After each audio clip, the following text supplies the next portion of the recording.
Hello, welcome everyone.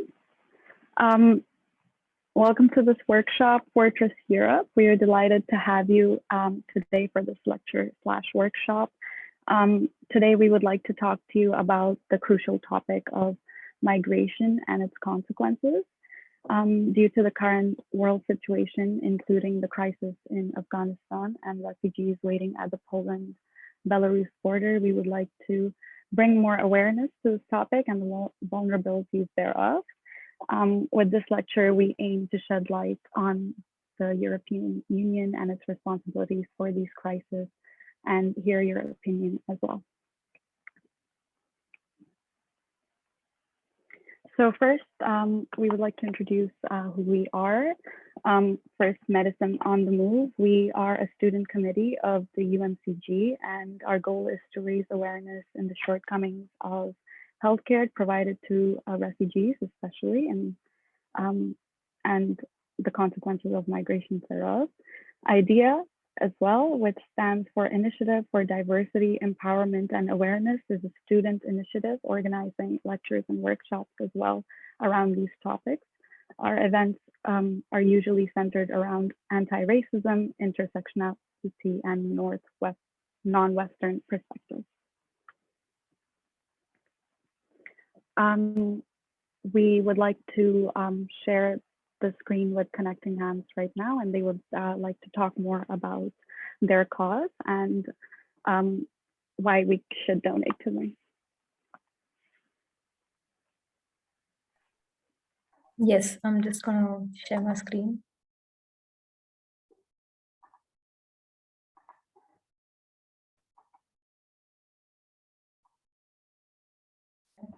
I hope you can see my screen already. Hello, everyone. Good evening. I'm Sanjana, the current secretary of Connecting Hands. Also with me, there's Taha and Nicole, who are the chairman and treasurer of Connecting Hands. So who is Connecting Hands?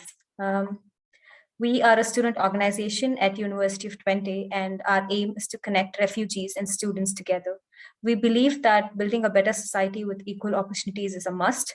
And it all started in 2015, which is followed by a few protests that happened in Enschede when a new AZC, that's the resident place for new refugees, was proposed. So students and faculty of University of Twente joined hands and created a fundraiser and created Connecting Hands. So at the present, we have 4 committees for culture, sports, education, and women who organize activities that are open and free to all the refugees and students. So refugees and students can connect together, and this will help refugees to connect to the Dutch society. These are some wonderful events that we had organized in the past. And you can see that we've always had good participation and support from all the residents of the AZCs and also from our university. Other than this, we also have a pilot project that's running. This project is called DEAR. So what we do as part of DEAR project is that we select and choose refugees who are new to Netherlands, and Connecting Hands along with B-Link Academy train and coach these refugees to become role models. So they can further teach other refugees who are in similar situation. We believe that by doing this, we can empower them not just economically, but also culturally, and make them feel as a part of Dutch society. Our achievements so far have been, we have been the winner of Best Committee Award of University of Twente in 2019. We've been recognized and awarded subsidy by Gemeente of Enschede in 2020. And we've also been featured in several times by the university magazine You Today, and also featured by the regional television channel RTV Oost. So if you believe in our mission, you can always connect with us on our social media channels and handles that are mentioned here. You can like and support us. And we also look forward to donations if you believe in our mission. Thank you.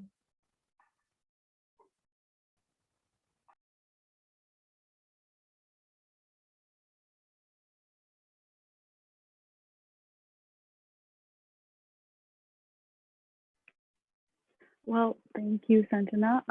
That was very interesting. We will all have an opportunity to donate as well in the short break, and I will remind you. of that. Now, a quick outline of what we will talk about today. We have two very interesting speakers who will talk about very important topics.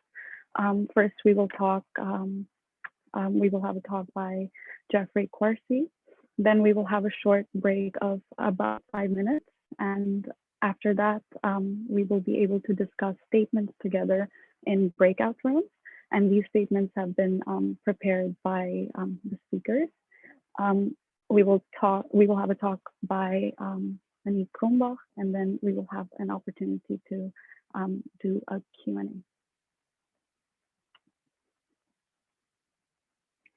So now the talk by Jeffrie Quarsie.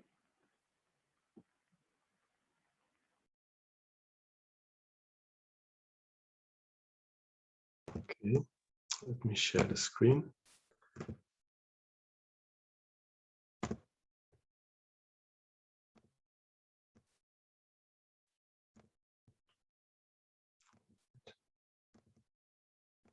Do you see this? Is it visible? Okay. Right, so good evening, everyone. My name is Jeffrie Quarsie. I'll be presenting a brief overview on Europe's positioning regarding conflict and refugees in order to understand the nexus better between Europe and the refugees. Quickly about me, I'm doing environmental research on birth defects and in Iraq and Congo. I'm resident in public health, environmental public health. I have a background in international affairs as well, and I also volunteered in Moria camp. So the outline, the Europe conflict nexus, the European reaction to it, and the conclusion. Let's start with the beginning. So what I highlighted here is the first frontier bordering Europe. These are the first countries that are only separated by the tiny waters of the Mediterranean or Turkey. And I highlighted them. In this 21st century, there are two major conflicts that shaped the safety of this region. So I want to highlight them. One in Africa, one in West Asia, also called Middle East. I want to focus on them. So I'm going to look into a major overview. So I'm giving you a ground narrative. So it's a lot of information. So if you have any questions on some more details, feel free to ask them, but I'll go quickly with them, and please pay attention. So, war in Iraq 2003, the US-UK invasion that was supported by the coalition of the willing, including the Netherlands. The Iraqi regime was overthrown. President Saddam Hussein was killed, which enforced Sunni Shia sectarianism. It was also enshrined in the law, Sunni and Shia, the law that was forced by the US, and this deepened this sectarianism. It was the pretext was of promoting democracy, spreading human rights, but that it was mostly about access to Iraqi oil fields for US companies and a strategic location. This we could tell from the strategic cooperation agreements that were later made in 2007 and 2008, for example. A lot of it went. It was accompanied with a lot of bombing, blasting, and killing, including by the Netherlands. We also helped with that.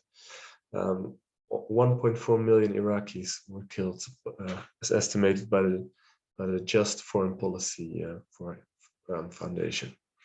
And this was an important event because it created the creation of radical groups and spillovers to Syria, including ISIS, as we know. This was, you see a lot of, it's not uncommon to see along the Iraqi highways, Iraqi graves, of anonymous graves. This photo I made last month when I was there. 200 metric tons of depleted uranium was fired 2003. This is a war. This is a weapon of war, and it has caused a lot of birth defects. That's what I'm doing research on. Anencephaly on the right, spina bifida, a lot of other neurotube defects. So let's move on to the war in Syria. So there was an emergence of radical violent groups in the region, coming from the Iraqi war, fueled also by the Arab protests, the so-called Arab Spring. And there was a civil war was enforced also here by USA and Saudi Arabia mostly, according to WikiLeaks, deepening the Sunni-Shia division. And again, foreign interests were at play, strategic region, and it also has access to the Mediterranean Sea. A lot of opposition groups were funded by various countries, including ISIS, by the US. We didn't fund ISIS in the Netherlands, but we also funded a lot of opposition groups like Sultan Murad, the Levant group. You see some flags here on these are some groups that we funded here on the right. And there were human effects, generated 6.6 million refugees, 6.1 million internally displaced people, so refugees who didn't cross the border, and 13.4 million Syrians are now in need of humanitarian help. They have a bread problem now. There's 60% of severe hunger, according to the UN and the World Food Programme. Okay, that's the Middle East. Let's now look at the other event. That's the war in Libya. It was the US-French NATO invasion, mostly French. The government was toppled there, and Gaddafi was killed. He was a ruthless dictator who ruled with an iron fist. But Libya was also the country with the highest living standards in Africa and the highest life expectancy. So as a result of this, when Gaddafi's army was destructed, it led to a huge influx of arms and terrorism that was spreading southwards to Mali, for example, which we started the war, and West Africa in general, Burkina Faso. And there were also human effects in the country itself, because there's been ongoing violence in Libya ever since this invasion. Slavery, torture, and human trafficking has been rampant, and Libya has become a funnel of migrants to Europe. So almost 90% of the Mediterranean crossings from Libya to Europe come from Libya. So it's basically become a failed state. There's not one government, and but Libya is not the country of origin. We'll look at the other countries that go to Libya. But what are the reasoning, the rationale behind it? Sarkozy's interests in Libya attacked, according to an unclassified US report from the WikiLeaks, a desire to gain a greater share of Libya oil production. Libya has the largest oil reserves in Africa. Increased French influence in North Africa. Gaddafi was very much looking to spread its influence. He's created the African Union, improve his internal political situation in France. Starting a war is good for popularity often. Finishing war, withdrawing war is often bad for your popularity as a president. And provide the French military with an opportunity to reassert its position in the world, and also address the concern of his advisors about the influence of Gaddafi. Okay, let's look a bit further now, because many of the refugees come from countries more south, with another role of the franc CFA, that's the French valuta, that 14 African nations are tied to. And it's controlled by the French treasury in Paris. Majority of 60% of the money has to be in Paris. And this leaves little political sovereignty to these countries. making it also prone to political interventions from France, military interventions that are to keep these countries pro-French. And what's at stake? Again, energy security and a favorable position for French companies, Total, Canal Plus. And energy security, for example, France is fueled for about 80% by nuclear energy, and Niger's main export is uranium. So you can say that the Parisian Eiffel Tower has been fueled by Niger. Right, so these are two events, main events, just directly at the border of Europe, which has caused destabilization and also has created a lot of suffering for and makes people seek for safety and look for shelter elsewhere. Refugees, in other words. Okay. European, what is the European reaction to these refugees? The EU policies can be revolve around one basic principle. It's deterrence. So what is deterrence? I looked it up. Deterrence is to prevent someone from doing something or to make someone less enthusiastic about doing something by making it difficult for that person to do it or by threatening bad results if they do it. I added the emphasis on that. By threatening bad results. What are these bad results? We'll look at it. So there's a basic distrust and hostile approach that can be found in these policies. For example, the externalized EU border, the Turkey deal, the Dublin regulations, and the country procedures. I want to go past them one by one. The externalization of EU borders. If you think of Europe, you would think that the south of the European Union would be, the southern border would be Malta's Valletta or Spain's Tarifa, if you look at the map. But this is not the case anymore. The EU has moved its borders more southwards in order to create a buffer for these refugees not to come. So you see that the EU is already in Libya, they're in Agadez, Niger, in Ouagadougou.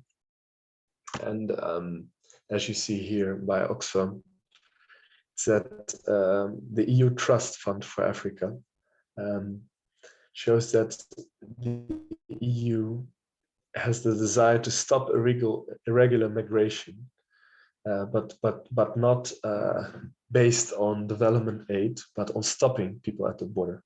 There are a lot of nodes, a lot of migration nodes, and people who are moving are being stopped and being put in detention centers. This is mostly the case in Libya. A large coalition of NGOs have also pushed back at it. They have called the EU out for it. That the refugees have been transferred to detention centers in Libya and have been placed there, often in collaboration with Libyan coast guards when they're already in the Mediterranean Sea. I think our next speaker is an expert on this, so she will speak about this more. But also more southwards already. So the EU borders have been militarized and they have been in countries that are not European, which is illegal. But once arrived in the Mediterranean, if refugees manage to escape the controls in Niger or in Libya, then there's also the Frontex. Frontex was an organization, it was quite peripheral, quite honestly, before 2005, only had like 5 million euros a year. But this quickly changed.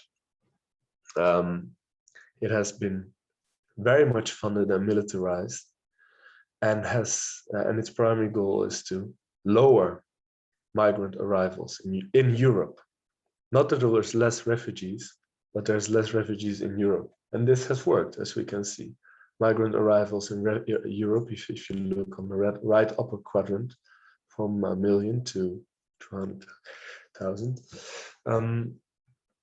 This has worked. but at the expense of human rights. I think Aniek will also talk about this more, because she'll talk about the Mediterranean.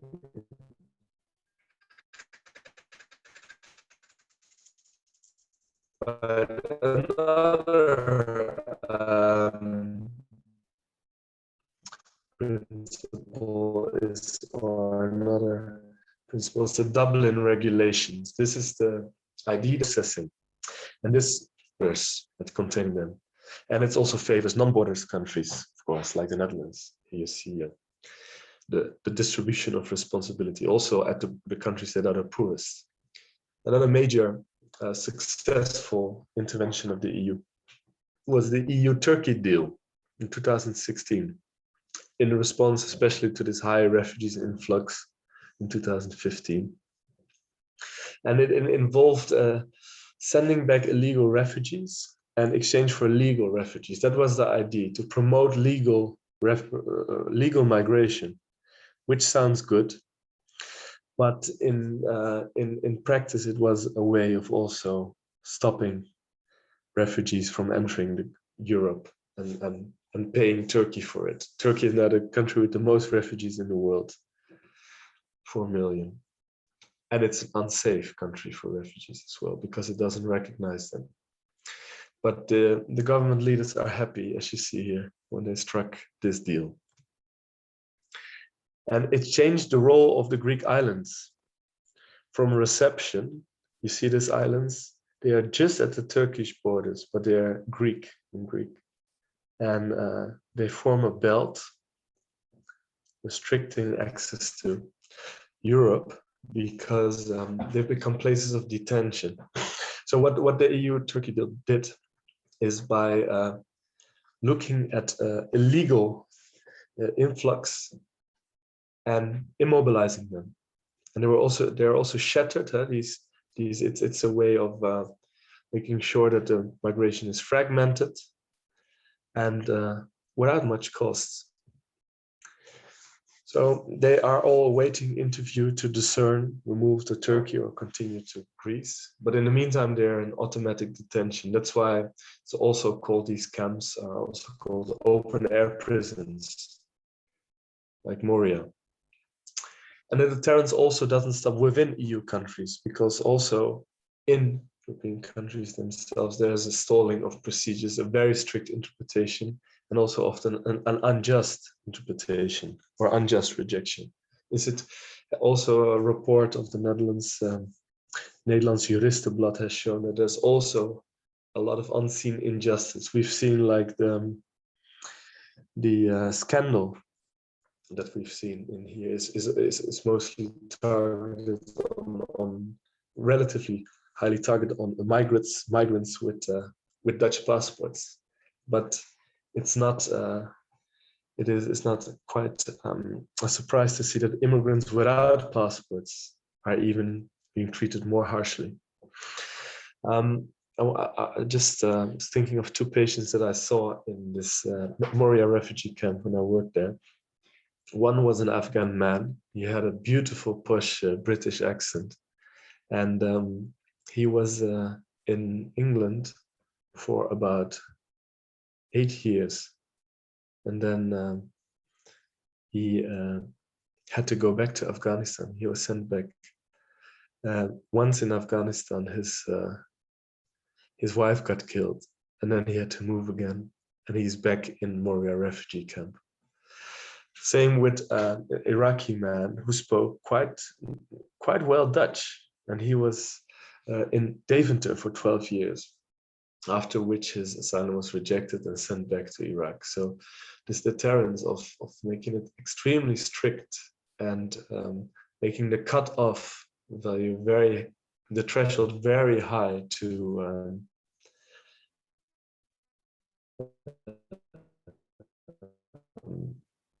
gain access is when I was working in Moria camp, what did I see? A lot of infectious diseases like lice, rashes, scabies, because of lack of hygiene.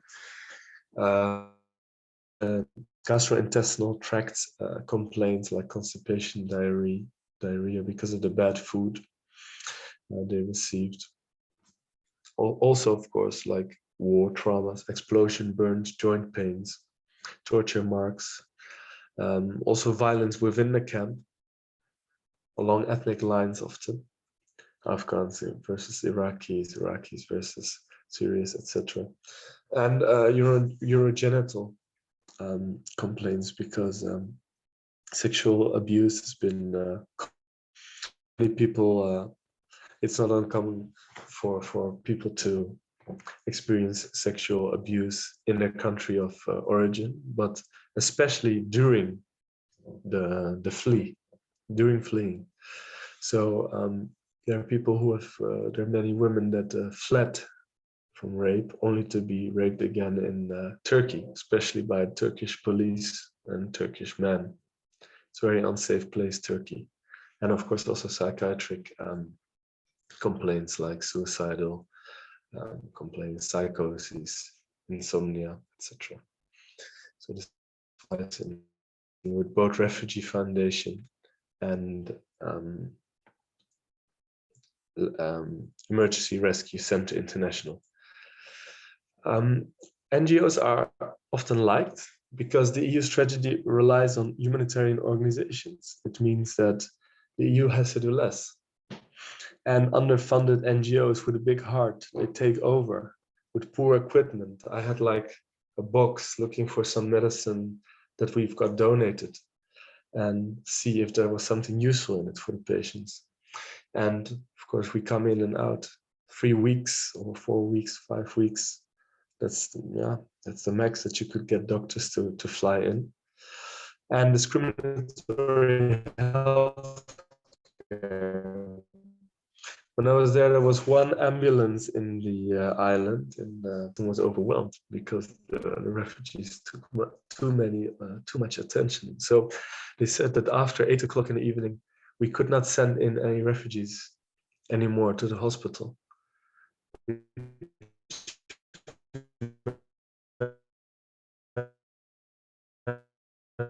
And that if a patient would fall in front of first aid, he would be at the mercy of us. If he would fall down 15 minutes, also a sense of the discrimination that you encounter there, or that the refugees encounter there.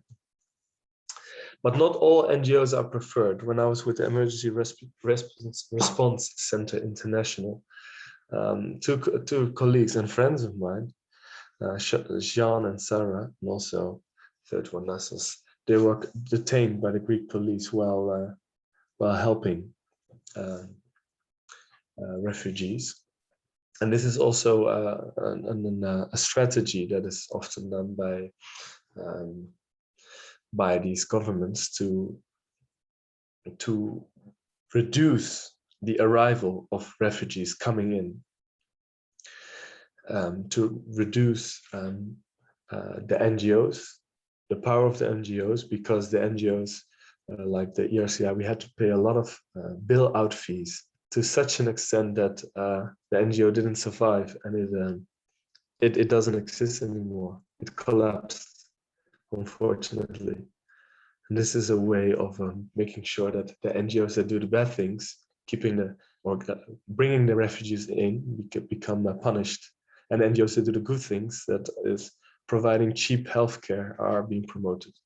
This was my first boat arrival when I arrived, 1st January 2018.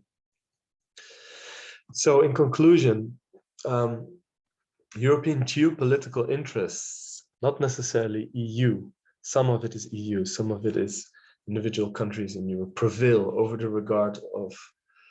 without regard for non-European lives. And afterwards, the EU has a dismissal of these human effects of the war that it generates. And discriminatory EU policies also impede adequate healthcare for refugees. So EU can be seen as a fortress, but also a fortress that sends arrows and bombs through its narrow windows. The good neighbor. We often revolve the discussion in the Netherlands or Europe about what to do. Should we open the door for the refugees, or should we close the door for the refugees? And this is more or less the spectrum that we debate about: pro-immigration, anti-immigration. But what I find rarely discussed is, should we put arson? Should we put other neighbors' houses on fire? Yes or no? That is for me the key question, I think. Thank you. Any questions?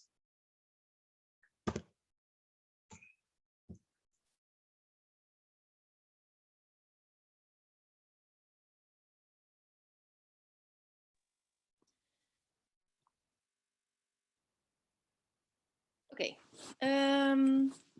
Yeah, so hi everyone, I'm Aniek. I'm gonna talk about the work that I've been doing, the volunteer work on rescue boats in the Mediterranean Sea. Just quickly about me, I'm an emergency physician. I'm gonna talk a little bit about how I got where I am right now. So in 2012, I graduated from medical school in Maastricht.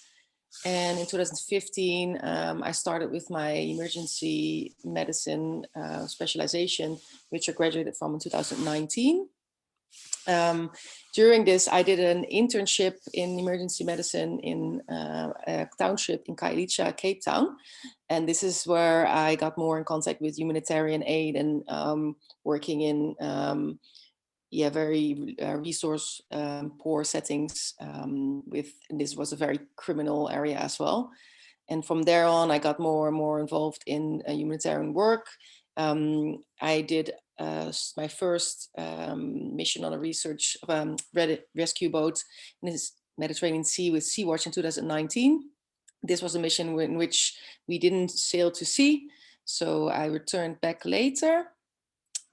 Before returning to the sea again, I worked with a small NGO, German NGO in Al-Hol in Syria. With the QR code, you can go to their website if you're interested in their work.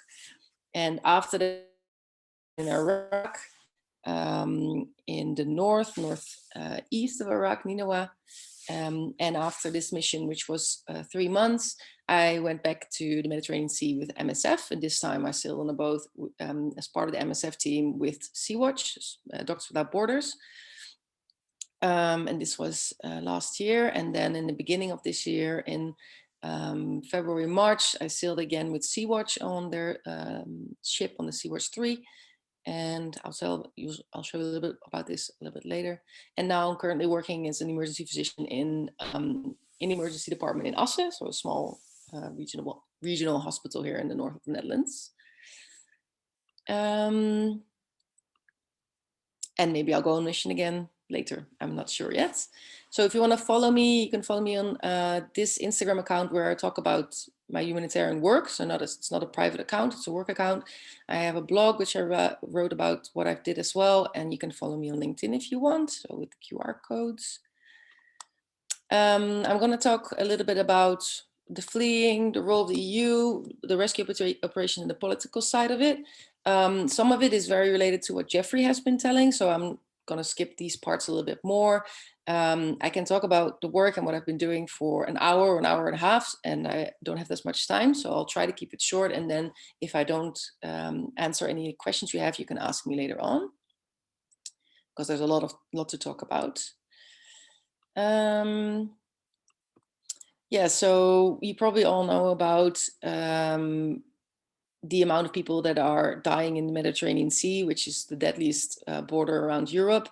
And this is a map which shows this, made by the Missing Migrants Project, where you can find more if you follow this QR code. This is just a very illustrative. And SeaWatch has also recorded the amount of people that they saved and that arrived in Europe in October this year, but also the amount of people that were illegally pushed back by the Libyan Coast Guard and the amount of people that died. So they're trying to monitor as well as much of the amount of people that arrive and that die on the central Mediterranean Sea. But these people are not just numbers, they have names. And it's interesting to read this article. It's a Guardian article about the Dr.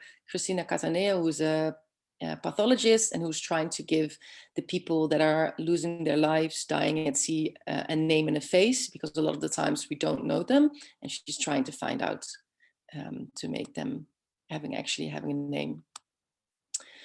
Yeah, the cause of flight is something that Jeffrie talked about, so I'll skip most of this, I think. Well, we talked about Libya, which is the part where most people that are fleeing across the Mediterranean Sea, so the central part that I do worked on with the rescue ships are coming from. So I will show you that in a little bit as well. And now we'll continue with the role of the EU. So there's an international convention for the safety of lives at sea, and you have the laws of the sea. These are conventions in which the EU has agreed to protect their borders and life at sea, which means that the EU is actually responsible for the people that are at sea and that are in need of help. It's an international and a human rights obligation, and each country that has its border at sea is given a maritime zone. So there is a map of each sea. So the Mediterranean Sea has a map which is divided, but every sea has this, and the given zones are divided amongst the countries, and they have a coordination center.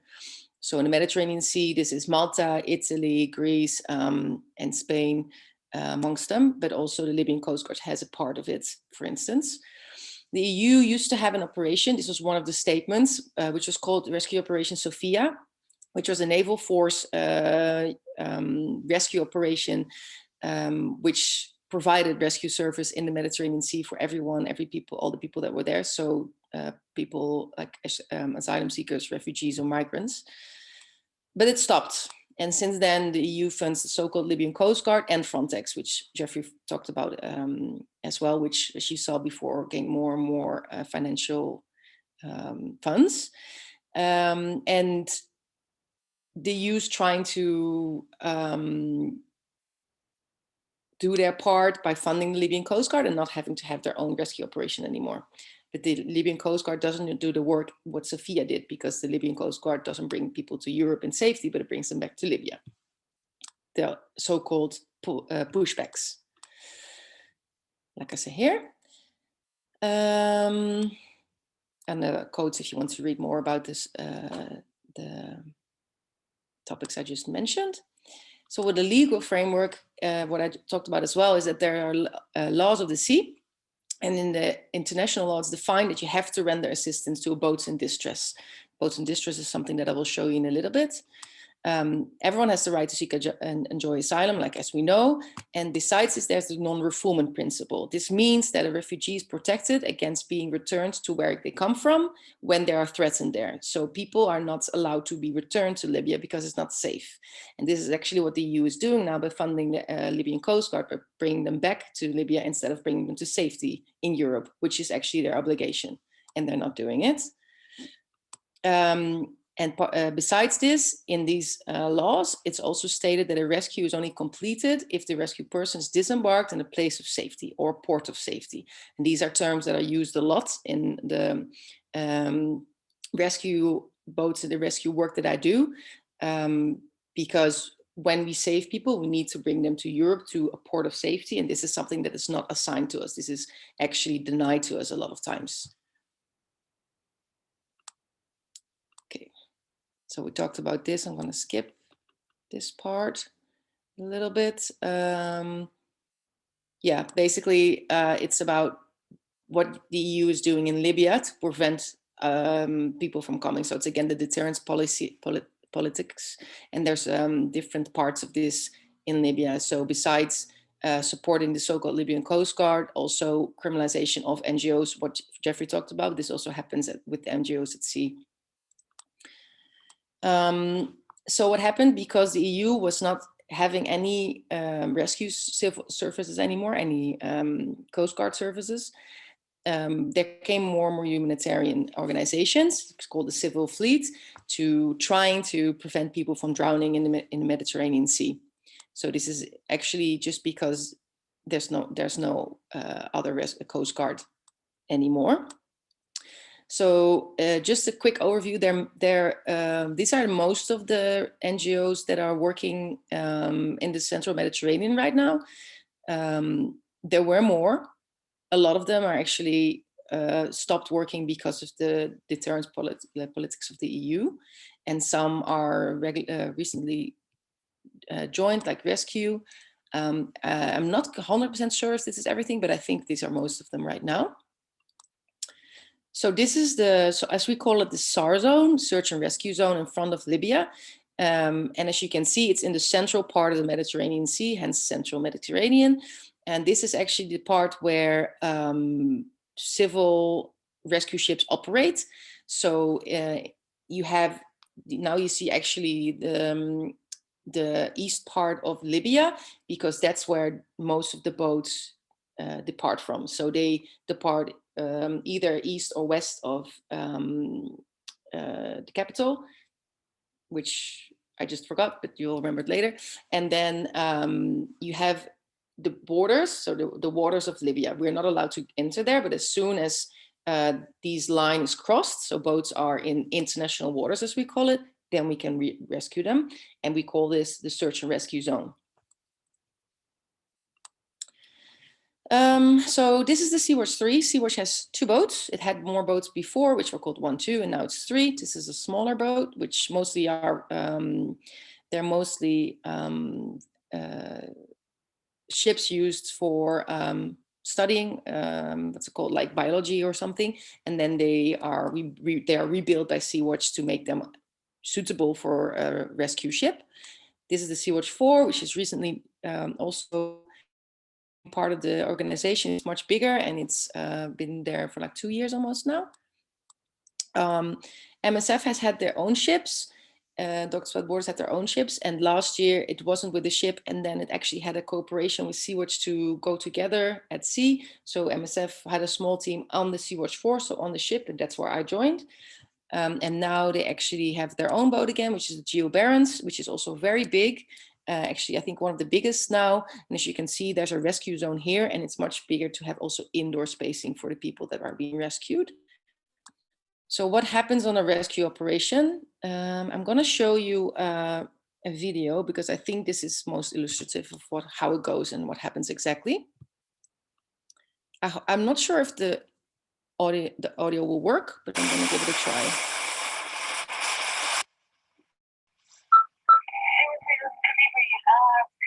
For your information, we saw boat earlier, which might be a potential distress case. It was. We can't see the video.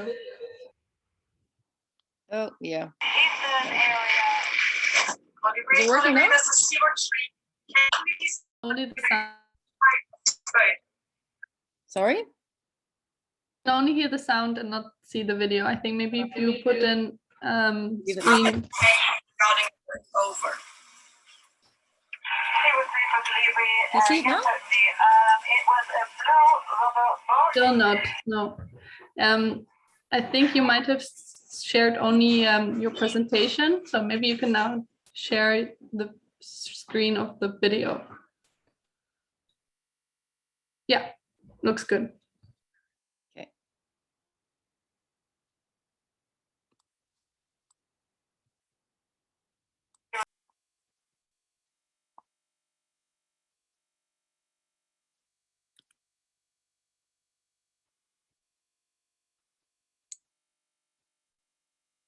Can you see my presentation again?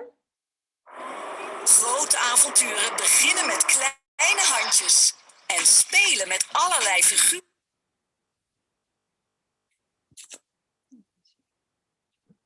No, we can still see the YouTube. We can still see the YouTube.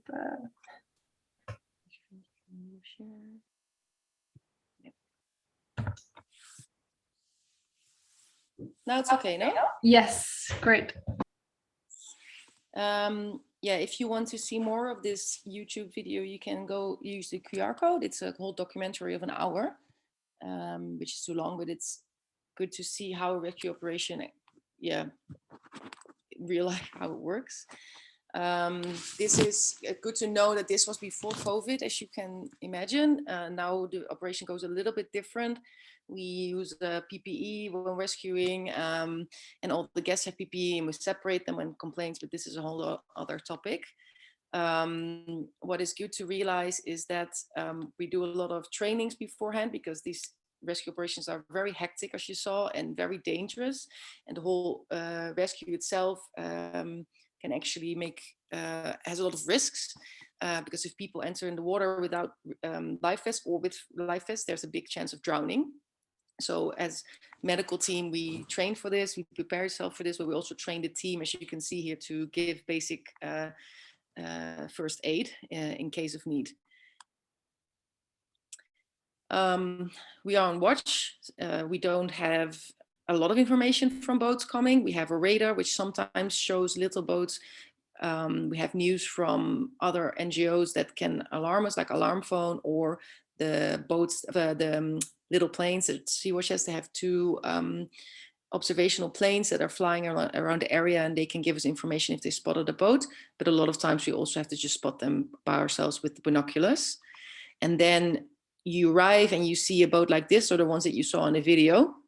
And these boats are always by term a boat in distress. And what is a boat in distress? A boat in distress is a boat that when it leaves, we know it doesn't have the equipment and it doesn't have the preparation to arrive safely on land again, which means in naval terms that you need to have navigation, you need to have a big enough size for the boat, you have coverage over your head, you have enough fuel, you have a captain, but also for the people on the boat, there's enough space, they have enough water, they have enough food, they have shelter from the sea, from the weather, etc.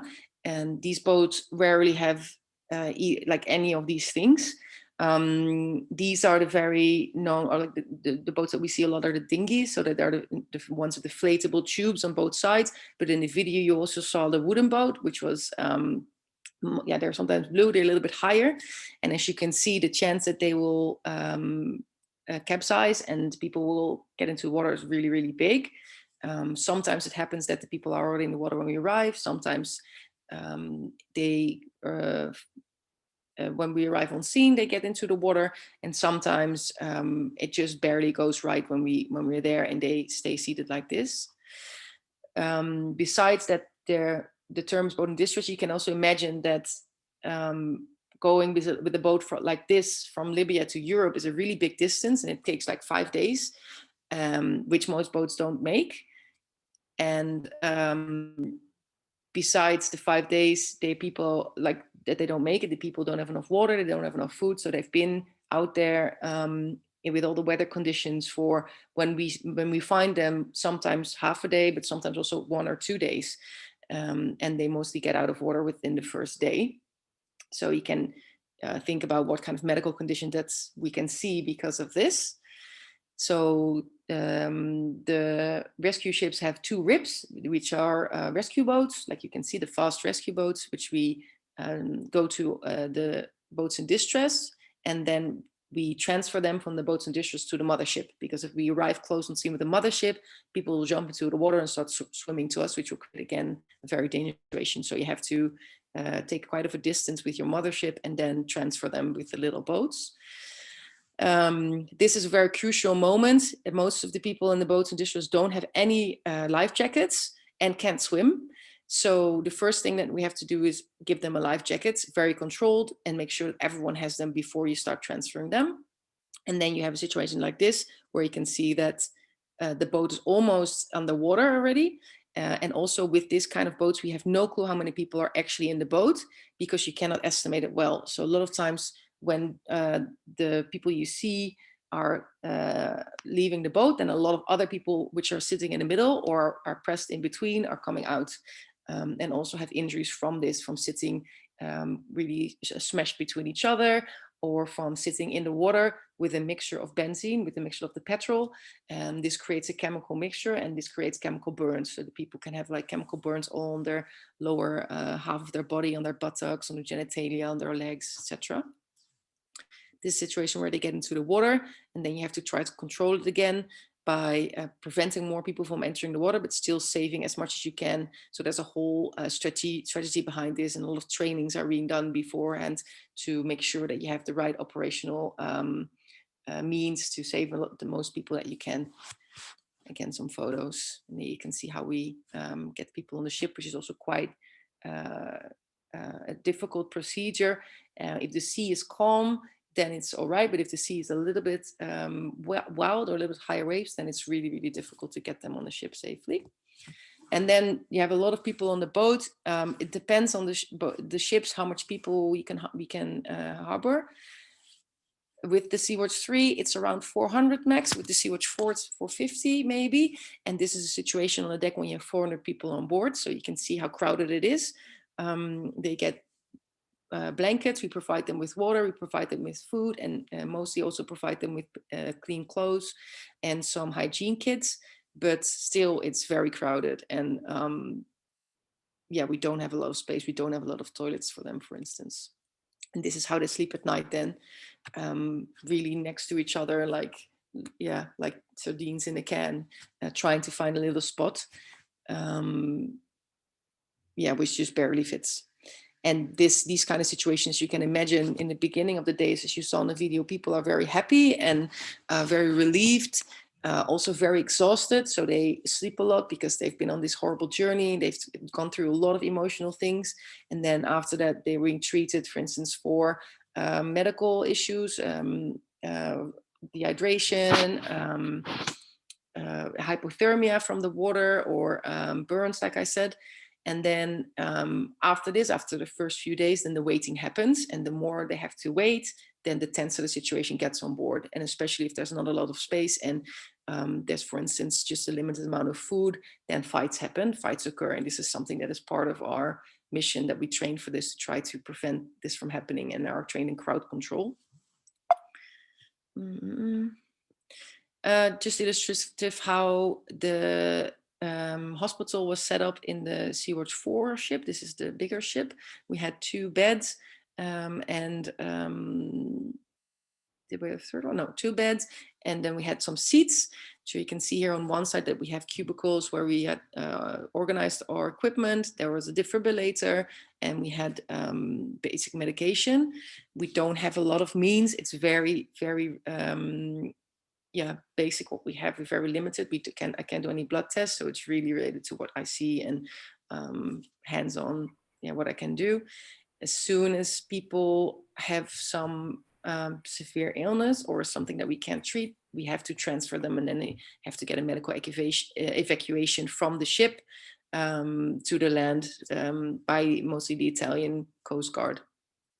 Another photo of me doing a round on the deck. So as a doctor and the medical team, we do shifts in the clinic, but we also do rounds on the deck because there are too many people. And here we can just go past them quickly. And if they, for instance, have signs of dehydration, we can treat them on the deck, or a lot of them get signs of seasickness, and we can also help them on the deck instead of in the clinic. I can talk a lot about the medicine, but I'll skip that for now, and we can go into detail with the questions if you'd like.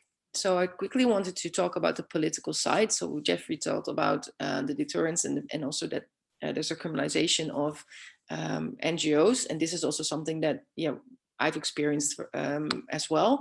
So what you see now is that because there's not a European willingness to help anymore, the EU is trying to prevent people from coming, trying to prevent asylum seekers, refugees and migrants from coming to the EU. There's a lack of doing something. So the rescue coordination centers from Rome, but also from Malta, which are officially assigned to help us, are not really helping. They're actually trying to prevent to do anything as long as possible. So as soon as we rescue people, we have to ask for a port of safety, which means that we ask officially, can we enter your harbor? And then the coordination centers have to tell us where to go. So which place, for instance, in Sicily, and they don't do this. And this can take from 5 days, up to 7 days, up to 10 days, up to 2 weeks. Recently, it's been like 5-6 days, which means that you have to sail with these people on board around Sicily, around the EU, around the Italian coast, until they give you a signboard, until they give an answer, until they're willing to do something. We call this standoffs, which means that we're actually in front of the harbor and they say no. And this is comparable to an ambulance. When an ambulance has a patient and we need to go to hospital, a hospital cannot officially say no. We can say, sorry, we're overcrowded, we don't have a space. But if the patient is really, really severely ill and acutely ill, then we cannot say no, and we have to accept the ambulance coming in, which is the same as us with having people in distress on our ship. They have to allow us to enter port, and they don't. And then Jeffrie already talked about the distribution deals and the Dublin Convention. And then I want to talk a little bit about the court cases. So yeah, again, a lot of criminalization is happening.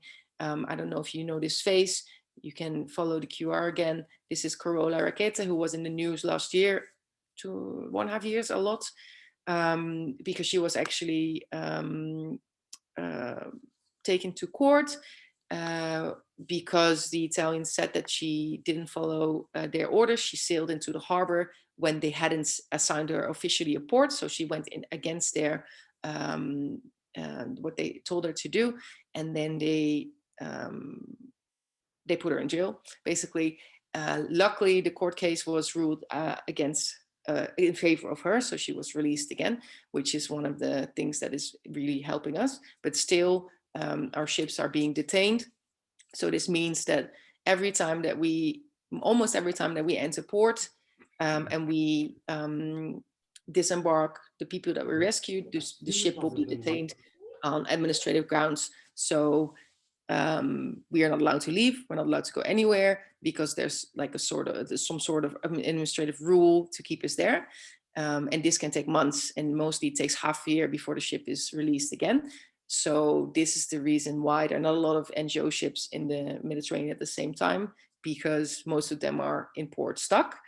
And the reasons why they keep us there are always something very ridiculous or some small little rule. Because if you check up on a ship, because that's what they do, they come and then the Coast Guard and the police, there's always something which is not working correctly enough or which is broken. And then they say, oh, this little thing is not good. It's not okay. You have to fix it. And then you can't leave again. And last time for the reason why we couldn't leave was, for instance, because we had too many life jackets on board, something like this. Yeah, so this is what I wanted to tell you in short.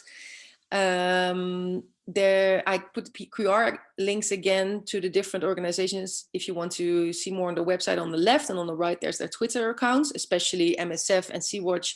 If you follow them, you get a lot of updates about what happens in the Mediterranean Sea. So they're mostly the latest news and also a lot of background information on other NGOs and other projects and data that is out there. And Alarm Phone is an organization that monitors if people are in distress at sea. So you can follow them with quote. I put the DEAR initiative here again, if you want to go to their website. And if you want to follow me, you can, again, go to one of my socials.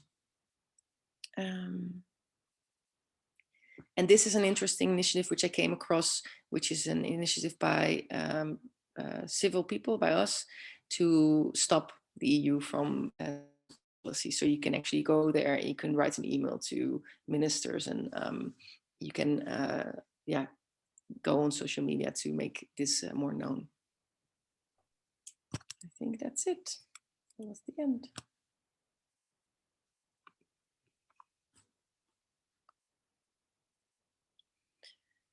Do you guys want to have questions now in the Q&A? Yes, so we will be moving on to the Q&A part now. Before we start, I would just like to thank the speakers for such an insightful presentation, and as well as giving an insight into what you do and the new perspective that you were able to offer us today. Secondly, I would like to remind everyone to donate to Connecting Hands. The QR code is up on your screen right now. And as we begin with the Q&A, I would like to remind you, you can raise your hands, as well as write your question in the chat, and make sure if you want to address it to a speaker that you say their names or just in general. All right, we can start now. I will read out the questions and then